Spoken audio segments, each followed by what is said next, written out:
Hello, and welcome to Art with Miss Michelle. Today we're going to learn about an artist named Jim Dine.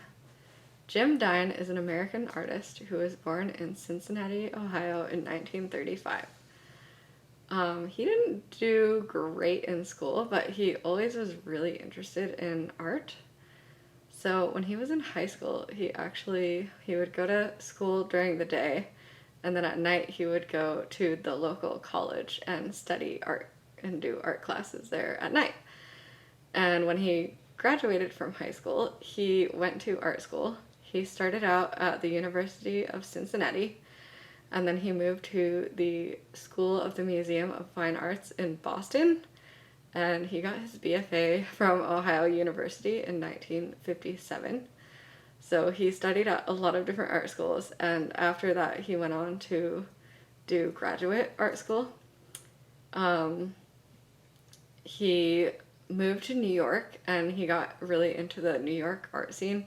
There's lots of artists in New York, and at the time he was there, pop art was really popular, and he is considered a pop artist, although he doesn't consider himself a pop artist.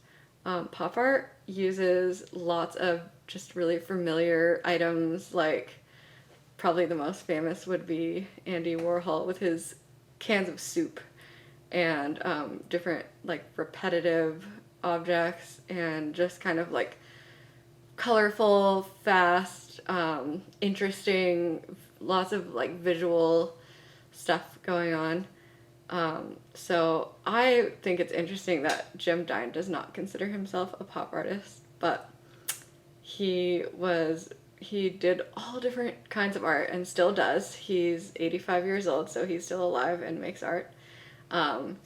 He did a lot of drawing, painting, sculpture, printmaking, as well as poetry and performance art. He uses everyday objects in his art.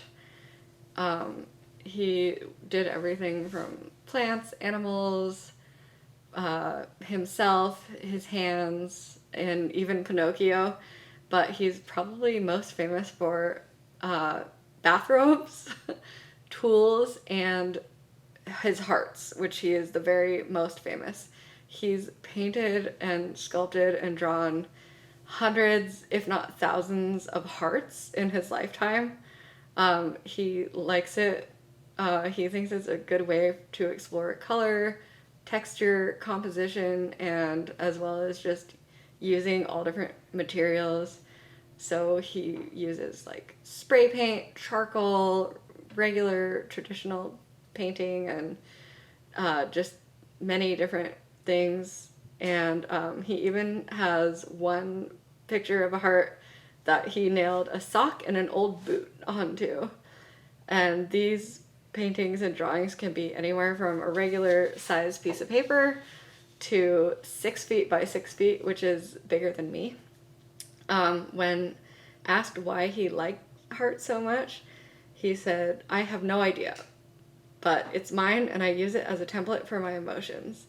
It's a landscape for everything. It's like Indian classical music, based on something simple but building to a complicated structure." So yeah, he considers himself a romantic artist with all of his hearts, and he's famous worldwide. He has artwork in many different galleries and art museums, and he currently splits his time between Paris, New York, and Walla Walla, Washington. So he lives close to us for part of his time.